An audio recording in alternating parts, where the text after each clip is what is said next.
Hello friends, Radhe Radhe. कैसे हैं आप सब? उम्मीद है आप सब अच्छे होंगे। मैं भी अच्छी हूँ। तो आज का ब्लॉग स्टार्ट कर रही हूँ मैं शाम से। और ये है सैटरडे का ब्लॉग। तो यहाँ ये मैंने शाम का दीपक जला दिया है मंदिर में। और फिर मैं यहाँ आ गई थी सब्जी काटने के लिए। तो आज डिनर में बनना है भिंडी की सब्जी। तो ये मैंने दोपहर में ही धोकर रख दी थी फ्रेंड्स। तो ये अच्छी तरीके से सूख चुकी है अब। तो अब हम भिंडी कट कर रहे हैं। और यहाँ देखिए बच्चे उठा उठा कर दे रहे हैं मुझे भिंडी। ये लोग खेल रहे थे। ये इसलिए घुमाना है कि बोल रहे थे मम्मा ये तो बिल्कुल ऐसे लग रही है जैसे पूजा वाली जो धूप बत्ती होती है, बिल्कुल वही लग रही है। तो ये इस तरीके से बच्चे खेल रहे थे। और उठा उठा के दे रहे हैं दोनों एक एक करके कि मम्मा पहले मेरी लो, फिर ये बेटी बोल रही पहले मेरी लो। तो ये इस तरीके से देखिए खेल खेल में हमारी यहाँ भिंडी कट रही है। और टीवी में भजन मैंने लगा दिए हैं, भजन चल रहे हैं। और यहाँ मैं अपनी सब्जी कट कर रही हूँ। तो भिंडी देखिए मेरी कट चुकी है। फिर यहाँ मैंने प्याज प्याज काट रही हूँ मैं ये। तो यहाँ दही वाली भिंडी नहीं बना रही फ्रेंड्स, क्योंकि हस्बैंड आज वो मतलब घर पे खाना नहीं खाएंगे। वो रेडीमेड उन्हें कुछ लाना है खाना अपना। तो वो बाहर से लेकर आएंगे जो उन्हें खाना है। तो यहाँ मैं आ गई हूँ किचन में। और दूध मैं पहले ही उबाल चुकी हूँ। तो अब इस दूध को मैं हटा दूंगी, ये उबल चुका है पहले ही। और अब गैस पे चढ़ा दूंगी कढ़ाई। तो अच्छा खाना फ्रेंड्स आज थोड़ा लेट हो गया है इसलिए क्योंकि मैं छत पर चली गई थी। और शाम के टाइम ना जब धूप चली जाती है तो छत पे मैं थोड़ा 5-6 बाल्टी मतलब पानी डाल देती हूँ। तो उससे ये है हमारा ऊपर छत पे का कमरा है ना, तो बहुत ज़्यादा तपता है। अगर पानी डाल दो तो फिर रात में पंखे थोड़े ठीक चलते हैं। तो इसलिए मैं छत पे ना थोड़ा पानी वानी डालने चली गई थी। फिर ऊपर बच्चे भी खेल रहे थे। तो यहाँ दीवारें बहुत छोटी हैं ऊपर छत की।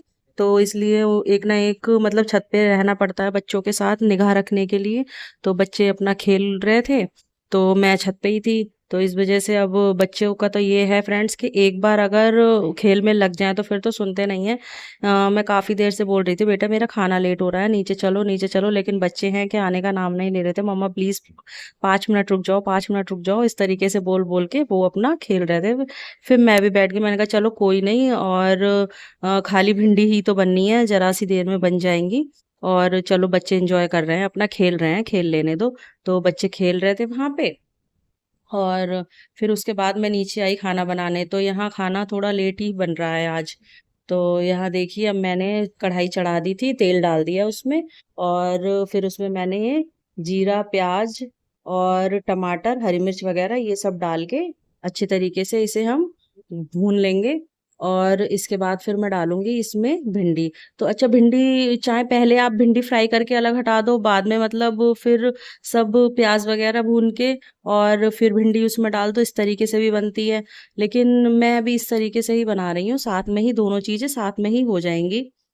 तो फिर अगर पहले मतलब भिंडी फ्राई कर लो और फिर बाद में प्याज के साथ अलग से पकाओ तो फिर भिंडी बहुत ज़्यादा मतलब वैसी हो जाती हैं, जली जली सी जैसे हो जाती हैं, उस तरीके की हो जाती हैं बहुत ज़्यादा। तो ऐसे साथ में बनाओ तो वो ठीक रहती हैं। तो यहाँ मैंने बना दी है भिंडी। और यहाँ फिर ठाकुर जी के लिए मैं बनाऊंगी यहाँ अलग से, क्योंकि हमने तो बनाई है प्याज वाली। तो वो तो भोग लग नहीं सकता ना फ्रेंड्स, तो इसलिए ये छोटा सा फ्राई पैन है। तो इसमें मैं ठाकुर जी के लिए थोड़ी सी भिंडी मैंने एक कटोरी हटा दी थी, तो उनके लिए यहाँ मैं खाली बस एक हरी मिर्च एक सूखी मिर्च और टमाटर और फिर भिंडी डाल के यहाँ ये उनकी सादा बना रही हूँ मैं भिंडी। तो ये ठाकुर जी के भोग के लिए बन रही है और पीछे वाली कढ़ाई पे हमारी बन रही है। तो उसको मैंने पीछे शिफ्ट कर दिया है। तो दोनों कढ़ाई अब धीमी आंच पे मतलब सब्जी बन रही है। और फिर यहाँ फिर मैंने आटा लगा लिया। तो यहाँ मैं आटा गूंद रही हूँ। और फिर इसके बाद फटाफट से बना लूँगी रोटी, क्योंकि इस टाइम फ्रेंड्स लाइट भी बहुत ज़्यादा परेशान कर रही है। और यहाँ भी मतलब लाइट जा जा ही रही है। अभी तो सभी जगह यही है कि जितनी ज़्यादा गर्मी होती है तो लाइट भी थोड़ी तो दिक्कत दिखाती ही है। तो यहाँ मैंने आटा लगा लिया है। और वही हुआ फ्रेंड्स कि जब मैं रोटी बना रही थी ना तो लाइट चली गई थी। फिलहाल अब मैं वॉइस ओवर कर रही तो इस टाइम तो लाइट है। लेकिन जब मैं बना रही थी ना तो लाइट चली गई थी। तो मुझे इतनी हंसी भी आ रही थी कि बताओ ये तो वही हो गया, लोग कैंडल लाइट डिनर करते हैं और हम यहाँ कैंडल लाइट मतलब डिनर बना रहे हैं। तो वही वाली बात है। तो यहाँ देखिए आटा वगैरह गुन गया मेरा, फटाफट से मैं सेक लूँगी रोटी। तो यहाँ रोटी बना के फिर अपना काम हो जाएगा ख़त्म अभी यहाँ का। फिर उसके बाद पहले मैं रोटी बनाने के बाद थोड़ी देर बैठ के और फिर पहले मैं नहाऊंगी, नहाने के बाद फिर खाना खाऊंगी, क्योंकि इतनी ज़्यादा गर्मी है ना फ्रेंड्स कि अब 2 बार नहा लो या 3 बार नहा लो, दिन में जितना भी नहा लो तुम, पर हालत तो वही होनी है। तो और फिर किचन में तो वैसे भी पता है बहुत ज़्यादा गर्मी लगती ही है फ्रेंड्स, पर क्या करें, हम लेडीज़ हैं तो खाना तो बनाना ही है, अगर बनाएंगे नहीं तो खाएंगे क्या, बच्चों को क्या खिलाएंगे। तो इसलिए वही है कि बनाना तो है ही, चाहे गर्मी हो या कुछ भी हो। तो यहाँ देखिए अब चली गई लाइट मैं रोटियां सेक ही रही थी और लाइट चली गई, तो मैंने यहाँ 2 कैंडल सामने यहाँ लगा दी थी और एक कैंडल पीछे की तरफ लगी थी, और ये मोबाइल की फ्लैश लाइट भी जल रही थी जिस टाइम ये शूट हो रहा था। तो देखिए कैंडल लाइट डिनर बना रहे हैं हम तो, और फिर बाद में उसके बाद ये है बाद की क्लिप। तो ये हमारी डिनर की सिंपल सी थाली, और डिनर वगैरह करके फिर मैं आ गई थी वापस से किचन में। तो अब धो लूंगी मैं यहाँ ये बर्तन, जो भी अभी खाने पीने के बर्तन हुए हैं ये मैं धो लूंगी। और हस्बैंड बाहर थे तो वो मेरे भाई के साथ, क्योंकि फ्रेंड्स हम लोग यहाँ रह रहे हैं बरेली में, हमने जो ये शिफ्ट किया है किराए पे, ये हम बरेली में रह रहे हैं। तो वो मेरे भाई के साथ घूम रहे थे बाहर, फिर वो अपना खाना लेकर आए, तो वो खाने में लेकर आए थे अपनी मलाई चाप की सब्जी और रुमाली रोटी जो होती हैं वो। तो यहाँ मैं बर्तन धो रही थी तभी वो मतलब इसी बीच वो आ गए थे। तो मैंने कहा सही टाइम पे आ गए तुम, वरना किचन विचन सब अपनी साफ करके मैं तो फिर लेटने वाली थी। तो फिर यहाँ हस्बैंड आ गए थे और यहाँ बर्तन भी मेरे धुल चुके हैं। और फिर मैं यहाँ ये वो मांग रहे थे बर्तन, मतलब उसमें पलटने के लिए खाना, तो मैं वही दे रही हूँ उन्हें, और मैं बात भी करती जा रही हूँ उनसे और काम भी करती जा रही हूँ। और यहाँ ये भी जो मेरे पास यहाँ दिख रहा होगा आपको, ये मेरा भाई खड़ा है,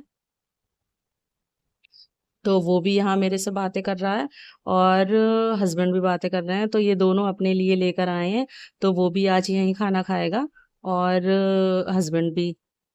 तो ये दोनों खा लेंगे खाना, तो जब तक मैं अपनी किचन वगैरह समेटूंगी, साफ करूंगी, स्लैब वगैरह गैस वगैरह अपना साफ करूंगी, तब तक इनका खाना हो जाएगा। तो ये जो भी दो एक बर्तन बाद में सनेंगे तो ये मैं फिर बाद में धो दूंगी। उसके बाद फिर ये है एक भी बर्तन नहीं रह जाएगा, क्योंकि फ्रेंड्स बर्तन अगर एक भी पड़ा होता है ना तो मुझे फिर बहुत ही ज़्यादा बुरा लगता है। इसलिए मैं कभी भी झूठा बर्तन रात में तो मैं एक भी नहीं छोड़ती हूँ अपने सिंक में, एक भी बर्तन नहीं मिलेगा। अगर कभी हो भी जाता है, जैसे बच्चे दूध वगैरह पीते हैं तो गिलास वगैरह या उनके सिपर होते हैं, तो वो मैं किचन में नहीं रखती हूँ, वो मैं कमरे में ही रख लेती हूँ, या जहाँ भी रखना होता है जैसे टेबल वगैरह पे वहां रख लेती हूँ, लेकिन मैं किचन में सिंक में नहीं रखती हूँ झूठा बर्तन एक भी। तो यहाँ देखिए मैंने इसको गैस को साबुन लगा के और अच्छे से बर्तन धोने वाले स्क्रबर से साफ करके और फिर गीले सूखे कपड़े से इसे 2-3 बार पोंछ लूंगी, तो ये गैस यहाँ अच्छे से हो जाएगी साफ। और फिर उसके बाद स्लैब वगैरह साफ करके फिर यहाँ अब मेरा काम हो जाएगा ख़त्म। तो यहाँ देखिए गैस मैंने सब साफ कर दी है, और अब स्लैब साफ करूँगी मैं। तो फ्रेंड्स किचन तो मैं कभी भी रात में झूठी नहीं छोड़ती हूँ, क्योंकि कहते हैं अन्नपूर्णा माता जो होती हैं वो रात में आती हैं हमारे रसोई में अन्न का भंडार भरने, और अगर झूठी रसोई होती है या गंदी रसोई होती है तो वो वहाँ पे मतलब बरकत नहीं होती है। तो इसीलिए मैं किचन हमेशा रात में ही समेटती हूँ, चाहे मुझे कितनी भी रात हो जाए, पर किचन में हमेशा समेट कर ही और झूठा एक भी बर्तन नहीं छोड़ती हूँ। तो यहाँ देखिए मेरे बर्तन भी धुल चुके हैं, गैस भी साफ हो गई है, स्लैब भी साफ हो गया है। अच्छा बर्तन मैं ये सुबह लगाऊंगी, अभी मैंने ऐसे ही धो के स्लैब पे रख दिए हैं क्योंकि अभी टोकरा नहीं है बर्तनों का। तो यहाँ ये मैं अभी ऐसे ही रख देती हूँ। तो यहाँ देखिए सब मेरी हो गया है क्लीनिंग, रात की जो भी होती है किचन की वो मेरी सारी क्लीनिंग हो गई है। और अब इस कपड़े को अच्छी तरीके से साबुन लगा के धो दूंगी, क्योंकि साफ करके फ्रेंड्स हमेशा कपड़े को साफ ही रखना चाहिए, तो वो ठीक ठाक मतलब रहता है और जम्स वगैरह भी नहीं लगते हैं। तो यहाँ मैं इसको साबुन से अच्छे से धो दूंगी इस कपड़े को, और निचोड़ के यहीं स्लैब की किनार पे मैं फैला देती हूँ, तो ये सूख जाता है यहीं पे ही। तो यहाँ देखिए अब हमारा काम हो गया है सारा खत्म, और हस्बैंड ने भी खाना खा लिया था तो वो भी मैंने बर्तन धो दिए थे इसी बीच। और भाई भी अब जा चुका है अपने घर। तो यहाँ देखिए अब हाथ वाथ धो के मेरा काम हो गया है खत्म, और देखिए किचन हमारी हो गई है एकदम नीट एंड क्लीन। तो फ्रेंड्स अब इस ब्लॉग का करते हैं हम यहीं एंड। और वीडियो अच्छी लगी हुई हो किसी भी वजह से तो प्लीज़ वीडियो को लाइक कीजिए, चैनल को सब्सक्राइब कीजिए, बेल आइकन दबाना ना भूलें। मिलते हैं आपसे नेक्स्ट वीडियो में, तब तक के लिए बाय बाय, राधे राधे, शुभ रात्रि।